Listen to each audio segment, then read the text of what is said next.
আজকে দুপুরবেলা আনুমানিক 12:30-1:00 দিকে আমার কাছে খবর আছে যে কুড়িলং চমড়িতে একজন লোক দুইটা হিল ময়না, যে ময়না পাখি যেটা আমরা বলি, তো দুটো ময়না পাখি নিয়ে সেটা নাকি বাজারে বিক্রি করার উদ্দেশ্যে নাকি আইছে। তো খবর পাওয়ার সাথে সাথেই আমি এখানে কুড়িলং চমড়িতে আমার যে স্টাফ আছে তারা নিয়ে গেছি।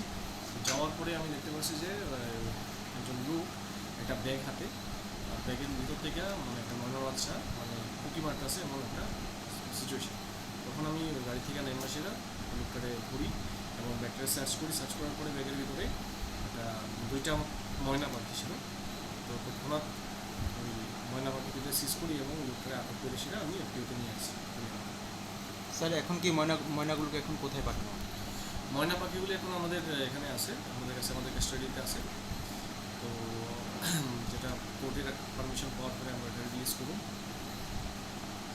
স্যার যে আটক করা হয়েছে তার নাম কি? যারা আটক করা হয়েছে তার নাম প্রণব সরকার। তো তারা যখন আমরা জিজ্ঞাসাবাদ করছি তখন সে কইছে যে এই দুইটা পাখি সে জিও শহর থেকে কিনা নিয়ে এসে বাড়িতে পালার উদ্দেশ্যে। তো এখানে একটা কথা বলে রাখা ভালো, কারণ অনেকে হয়তো ত্রিপুরার যে সাধারণ মানুষ আছেন অনেকেই জানেন না যে ওয়াইল্ড লাইফ, যে কোনো ওয়াইল্ড লাইফ যদি হয় তাদের ক্যাপচার করে রাখা যায় না, আইনত অপরাধ। কারণ ক্যাপচার যেটা আছে এটা হান্টিংয়ের সামিল, শিকারের সামিল।